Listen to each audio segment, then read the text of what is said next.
7 കുട്ടികളുടെ അമ്മയും നിരീശ്വരവാദിയുമായിരുന്ന റൂത്തിനെ വിശുദ്ധ പദവിയിലേക്ക് ഉയർത്തപ്പെടാനുള്ള നാമകരണ നടപടികൾ സ്വീകരിച്ച് വത്തിക്കാൻ.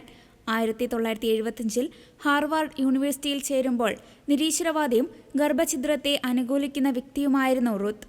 എന്നാൽ പിന്നീട് സത്യം തേടിയുള്ള യാത്രയിൽ ഭർത്താവ് മൈക്കൽ പഗാലുക്കിനൊപ്പം കത്തോലിക്ക വിശ്വാസം സ്വീകരിച്ചു.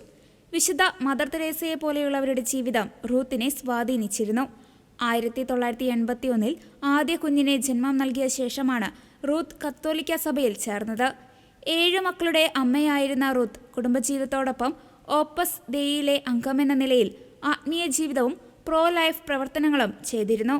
ഗർഭഛിദ്ര വിരുദ്ധ പ്രസ്ഥാനത്തിൽ സജീവമായിരുന്ന Ruth Massachusetts citizens for life എന്ന സംഘടനയുടെ നേതൃത്വവും വഹിച്ചിരുന്നു. 34-ാം വയസ്സിൽ സ്തനാർബുദം സ്ഥിരീകരിച്ച റൂത്ത് ശാരീരിക ബുദ്ധിമുട്ടുകൾക്കിടയിലും തന്റെ കുടുംബത്തോടും പ്രോ ലൈഫ് പ്രവർത്തനങ്ങളും തുടർന്നു. രോഗത്തിന്റെ വേദനകളെ ദൈവികമായ ശാന്തതയോടെ റൂത്ത് നേരിട്ടു. ദൈവം എനിക്ക് നൽകിയ ജീവിതത്തെ ഞാൻ സ്നേഹിച്ചു.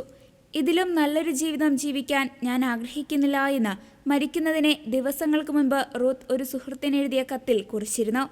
1998 സെപ്റ്റംബർ 23 41-ാം വയസ്സിലാണ് റൂത്ത് മരിക്കുന്നത്. സ്നേഹത്തോടും വിശ്വാസത്തോടും കൂടിയാണ് റൂത്ത് ജീവിച്ചതും മരിച്ചതെന്നും വോർസെസ്റ്റർ കത്തീഡ്രൽ റെക്ടർ അഭിപ്രായപ്പെട്ടു.